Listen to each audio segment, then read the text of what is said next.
महाराष्ट्र मासा प्रत्येक गावातून आणि प्रत्येक जिल्ह्यातून थेट तुमच्यापर्यंत। विवाहितेचा छळ करून तिला पेटवून देणाऱ्या क्रूरकर्मा नराधम नवरा आणि सासूला जन्मठेप। पोलीस यंत्रणा आणि न्यायदेवतेचे शतशः आभार। अखेर सत्याचा विजय। हिरामण टावरी। नवीन पनवेल रत्नाकर पाटील।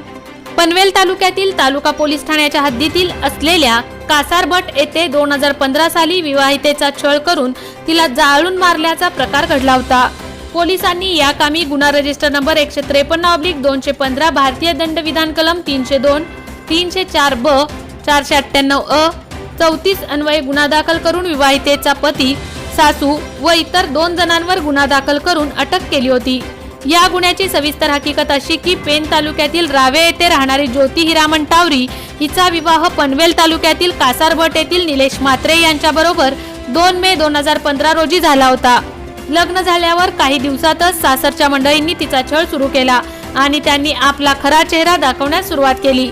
नवरा, सासू, सासरे व नंदवा यांनी तिचा अमानुष छळ करण्यास सुरुवात केली। ज्योतीचा पती निलेश हा फ्लॅट घेण्यासाठी हुंडा म्हणून माहेरून पैसे आणण्यास वेळोवेळी सांगून तो तिचा मानसिक छळ करीत होता। लग्न झाल्यापासून निलेश ज्योती बरोबर कधीही व्यवस्थित वागला नाही। त्यातच ज्योती आपल्या मागण्या पूर्ण करीत नसल्याने 6 डिसेंबर 2015 रोजी निलेश यांनी त्यांच्या घरातील किचनमध्ये तिच्या अंगावर रॉकेल टाकून तिला जिवंत जाळले व दरवाजाची कडी लावून तो पसार झाला। हा प्रकार गावात समजल्यावर ज्योतीचे वडील हिरामण टावरी घटनास्थळी आले व त्यांनी पनवेल तालुका पोलीस स्टेशन मध्ये याची माहिती देऊन ज्योतीच्या पती तसेच इतरांविरोधात सदर गुन्ह्याची तक्रार दिली। याच वेळी पोलिसांनी आरोपी विरोधात गुन्हा दाखल करून दोषारोप ठेवला। 7 वर्षांनंतर न्यायालयात खटल्याची सुनावणी सुरू झाली। सरकार पक्षातर्फे सहाय्यक सरकारी वकील YS भोपी यांनी एकूण 12 साक्षीदार तपासले व जोरदार युक्तिवाद केला। आरोपी पक्षातर्फे वकील अरविंद चांबले, M गुंजाळ, इंद्रजित भोसले यांनी काम पाहिले। दोन्ही पक्षाचा युक्तिवाद ऐकून न्यायालयाने क्रूरकर्मा नराधमांना अखेर कठोर शिक्षा सुनावली। पनवेल येथील अतिरिक्त सत्र न्यायाधीश JD वडणे यांनी आरोपी पती निलेश रामकृष्ण म्हात्रे, सासू मालती रामकृष्ण म्हात्रे यांना दोषी ठरवून ज्योतीचा अमानुष छळ व खून केल्याप्रकरणी जन्मठेपेची शिक्षा ठोठावली।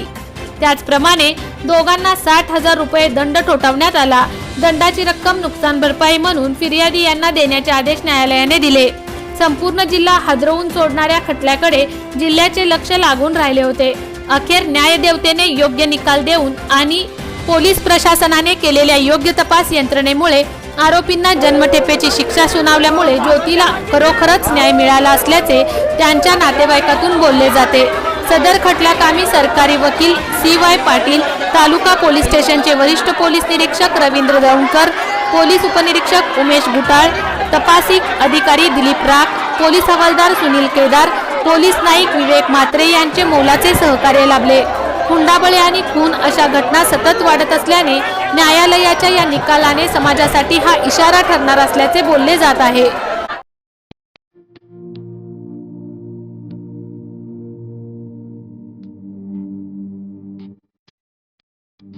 मोठे बेनगाव येथील आयुष्य फार्म हाऊस, जिथे तुम्ही घेऊ शकता तुमच्या परिवारासह सुट्टीचा आनंद। निसर्गाच्या सानिध्यात आणि कर्जत शहरापासून अवघ्या हाकेच्या अंतरावर असलेलं आयुष्य फार्म हाऊस पर्यटकांसाठी सज्ज आहे। राहण्याची व जेवणाची उत्तम प्रकारे सोय, तसेच स्विमिंग पूल, रेन डान्स, AC रूम, खेळण्यासाठी ऐसपैस जागा, गेम आणि आकर्षक गार्डन तसेच सर्व सोयी सुविधा उपलब्ध। पत्ता मोठे बेनगाव, कर्जत, रायगड। बुकिंग साठी संपर्क भाई गायकार 88 88 38 11 11, अभिषेक गायकार 88 88 37 11 11, अवंतिका गायकार 77 20 04 56 78। तुमच्या परिवार आणि मित्रांसोबत सुट्टीचा आनंद घेण्यासाठी आताच बुक करा आयुष्य फार्म।